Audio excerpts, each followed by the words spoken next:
What's up guys? My name is Josh and welcome to Josh's Notebook. At kung bago ka lang sa channel ko, please like, subscribe, and hit the bell button para updated ka sa lahat ng videos ko. Katatapos na ng Valentine's Day, kaya kung meron kang kadate, congratulations, gumastos ka. At kung single ka naman at wala kang kadate, congratulations pa rin kasi nakatipid ka. Pero sa mga taong walang jowa, edi pumunta sa Goa. Kaya ngayon, nandito tayo sa Goa, Camarines Sur para hanapin ang isang restaurant na nakita natin recently sa Facebook. Tingnan natin kung masarap. Pero pinapupunta ako dito ng kapatid ko just to spy on it kung talagang masarap. Ako din naman, mahilig kumain. Kaya go lang, diba? Anyways, nandito ngayon ako sa Goa, kakapark ko lang. It took me like almost 30 minutes para makahanap ng parking. Guys, ang hirap maghanap ng parking dito. Pero okay lang din dahil siguro dahil hindi ko alam yung lugar na to or hindi ko alam saan magpa-park, kaya this is just a small town. Nakalibot din kahit papaano para lang makahanap ng parking. Pero ngayon hahanapin natin yung restaurant. Tara, search natin.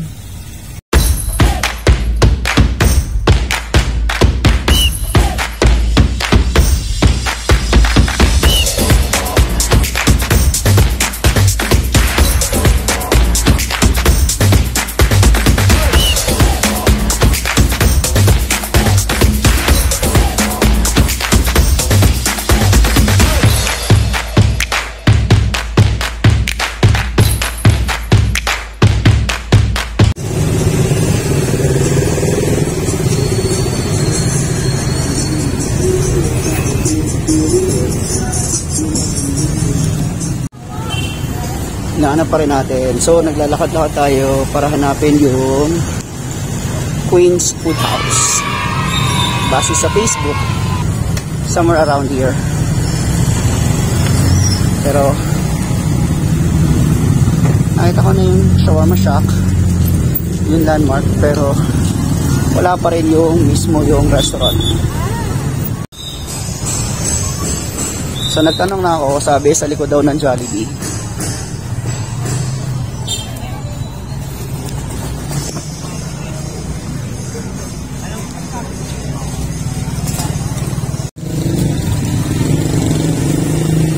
So, nandito tayo sa food district.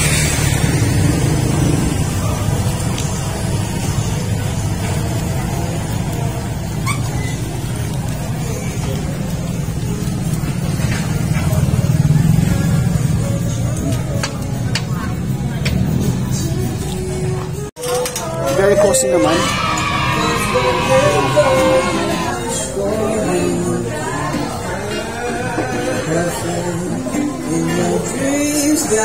Someday your rainbow will come shining through. No matter how your heart is breathing, you keep on. Okay lang, video ko lang.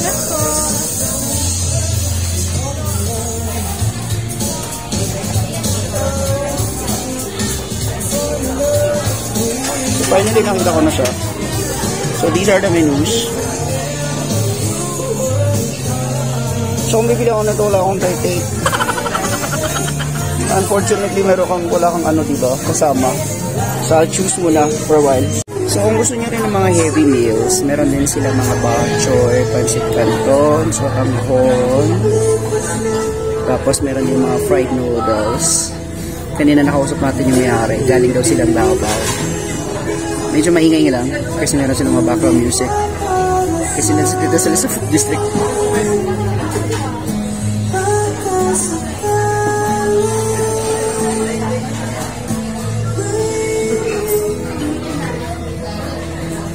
Ngayon lang ako mag-isa in a public.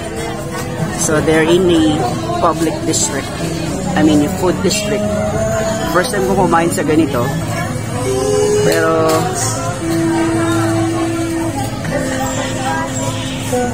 tapos may stage pa ako. AR Food District.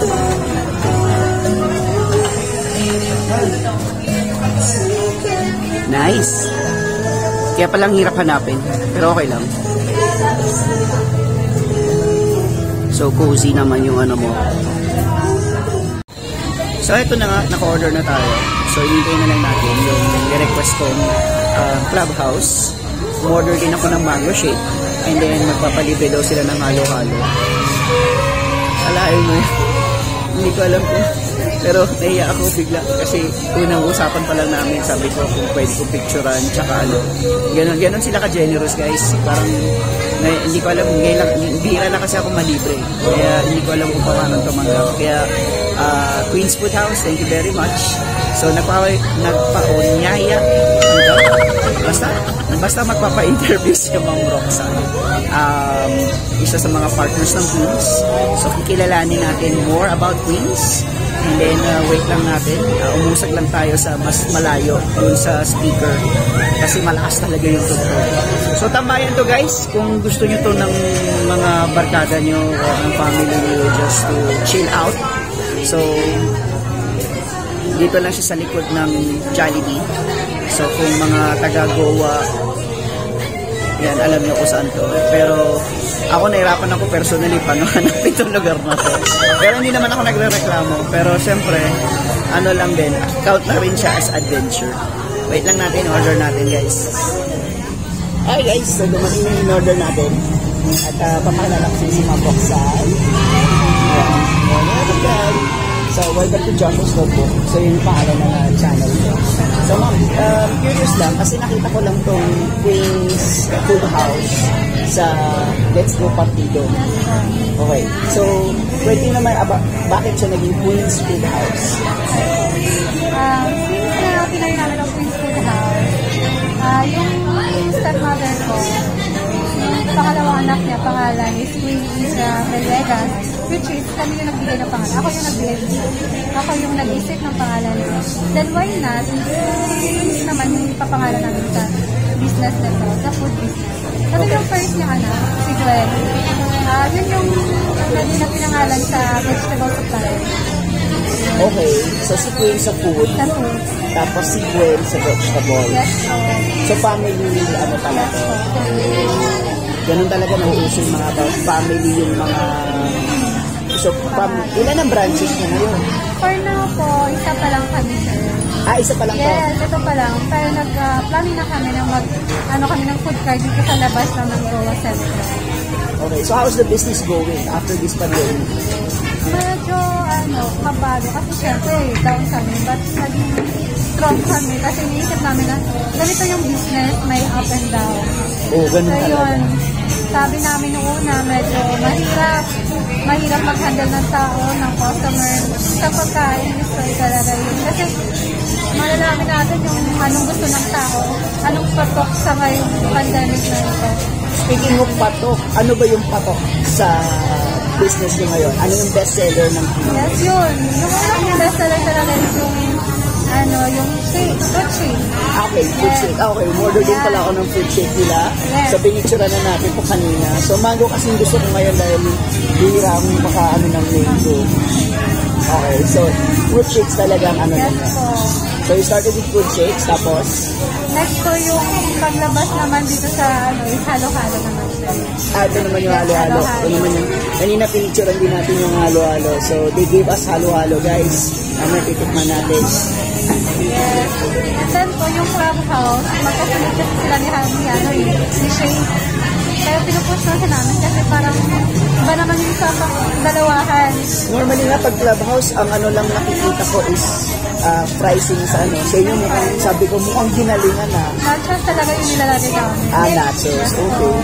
So, hanggang mula anong oras, anong araw kayo bukas? Yes po. Monday hanggang Sunday open po kami. Monday to Sunday, walang tulugan. Walang tulugan po. wala palang day off. Walang day Natutulog, off po, walang day pero may off. mga tao naman nag-day off. Yun. Pag mga important things lang, yan nag-day off po kami. Pero pag wala naman, sa business kami nakatulog. Okay, Ma'am Roxanne, convince us, halimbawa, din sa iba pang mga nagpo-food trip, di ba? Kasi nakita natin yung venue is parang food district. First, sa totoo lang, first time kong kumain sa food district. Kasi I was expecting restaurant. So parang tinatanong-tanong ko nga din sa paligid kung nasaan kayo. So hindi nila kilala. Ang tawag dito is food district talaga sir. Food district, Okay. okay. Yan. Pag sinabi food district, ganito. Kami na yun. Jollycode. Yes po, Jollycode. Okay. Pero nandun ang Jollibee. Yes po, Jollycode. Pag may food district na, alam nila sa baba na. Okay. So, convince halimbawa dun sa mga medyo matikuloso kasi ngayon pandemic, na bakit sila pupunta dito? Hello po sa mga nanonood. Gusto ko lang po i-share yung mga pagkain namin na swak sa budget, swak pang pamilya, pang barkada, at pang jowa yun. Aray? Walang jowa yun. And then po, swak naman yung panglasa namin sa mga tao na gusto kumain ng mga cravings. Nandito na po lahat sa AR Food District. At lalong-lalo na sa Queen's Food House. Ako rin yung sinabi niyang swak sa budget. With all these three na kaagad, kung ako lang kakain nito, this is just less than 200. Pag kumain ka sa ibang restaurant, average ni ngayon 200, parang ito lang yung kinain mo. Pero ito, the whole 3 items, less than 200. So talagang sulit. So maraming salamat ma'am at pinaunlakan mo kami ma'am. At alam ko, kasi first time ko din mag-interview ng strangers at totoo lang After first time din naman ko, sir. Ay, ganun ba? Yes, Sige, first time. Yeah. Maraming salamat. Kayo pa naman, sir. Ay, opo. So galing ako ng farm, tapos sabi ko sige dadaanan ko lang to. Medyo cozy nga yung yung lugar. So hindi ka mababago. So parang gusto mo mag-chill. Chill lang talagang place naman, sir. Yes ma'am. So sulit naman. Okay, so kung kayo ay magagawin sa Goa, huwag niyo kakalimutan pumunta sa Jollycode. Jollycode. Oo, sa Jollycode. Ang parking area ma'am, paano ba ang parking area? Parking area kasi more on mga bicycle lang dito. Bicycle lang, motor. Okay. So, pag mga pag mga sa amin mga may sasakyan, mga 4 wheels, sa kami magpa-park. Pwede naman po sa may LCC, may dun sa tapat, sa gilid. Okay. Yun, sa may simbahan ng lapit. Wala bang nagka-clamp ng gulong dito? Wala naman. Okay, so see guys. Safe po dito sa Goa. So yung mga taga-naga dyan, yung mga napopobia na naka-clamp yung mga sasakyan nila. So kung meron kayong dalang sasakyan, hanapin nyo ang LCC, yung park. Dun sa may tapat ng simbahan, pwede rin kayo mag-park. Saan pa ba man pwede mag-park? Dito naman sa tapat ng LGC, sa sentro. Yun, Okay. meron din dyan. Medyo malapit natin yun. Sa kailan ng tricycle. Pag ng LBC, tricycle. Pwede naman lakarin, may mga shortcut. Ayan. Pero kung ayaw na tanong-tanong, direct na po sa tricycle driver sa AR Food District yun. Okay. So yung mga gustong dumaretso sa mismong gate ng food district, tricycle. Pero kung katulad ko, na ayaw mag-tricycle, kasi ma'am, ang taga naman kasi ang tricycle ngayon. No, 10 pesos na kami dito, sir. Okay, kasi sa Naga, 20 eh. Opo, kasi so may sinusunod naman din sila. Akala naman, pero pag-lifted naman po, sir. Dito sa okay naman daw yung dalawahan, tatluhan. Okay. Kasi pag solo ka lang talaga, 20. Okay, sige. Pero pag may kasama na, pero usually ngayon po, solo ka lang, 10 pesos lang kami. Pero dun sa mga kaya naman maglakad, pwede ka mag-park sa LCC tulad nga sabi ni ma'am. Tapos sa tapat ng simbahan, para mapasyal nyo na rin yung park ng Goa. And then hanapin nyo lang yung Jollibee. Yung likod lang nun, tapos nyo na lang AR Food District. Yes po, definitely. So, may enjoy nyo na. Okay ma'am, any last words para sa ating mga friends and subscribers? Ayan po, sa mga nanonood po, please follow our page, Queen's Food House. Then, open po kami 10 a.m. hanggang 10 p.m. So, hanapin nyo lang po yung Jollycode. Papunta po dito sa Goa, AR Food District. Yan. Wala na akong masabi. Okay lang. So guys, iwan ko yung description sa dito sa ibaba about Queens. So kung gusto niyo silang kontakin para diretso na kayo kay Ma'am Roxanne. Alright, Ma'am Roxanne, thank you very much. Alam ko busy kayo. Binigla ko lang si Ma'am Roxanne para in-interview kasi sabi ko, para sulit naman yung punta ko dito from Naga. Okay. Thank you so much po, sir. Okay, so Ma'am Net. So titikman naman natin yung food pagtapos nito. Alright, babalik kami. Okay, so wala na si Ma'am Roxanne. So nagpasalamat na rin tayo sa kanya for the free halo-halo. Yeah! Ganito yung environment mo, no? Tapos meron kang kasama. Pero dahil wala akong kasama, enjoy ko na lang sarili ko.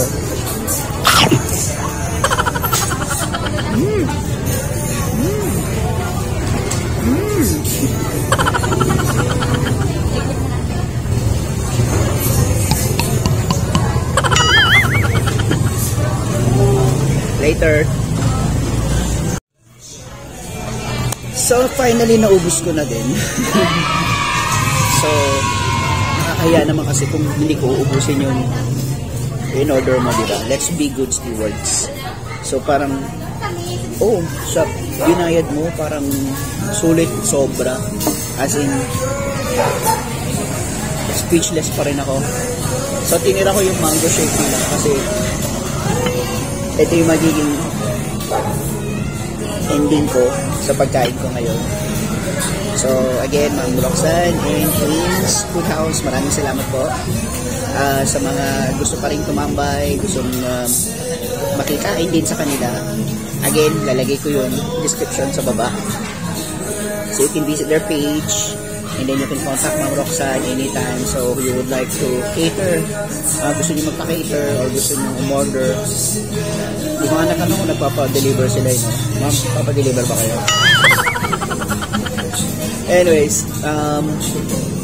ito yung kanila, again, mga descriptions.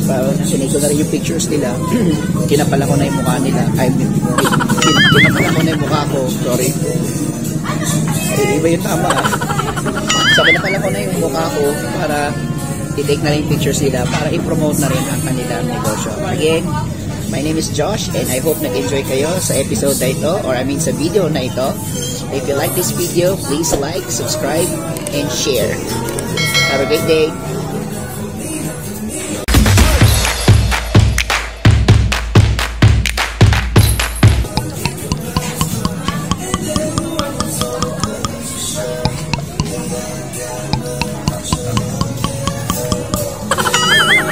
Sarap.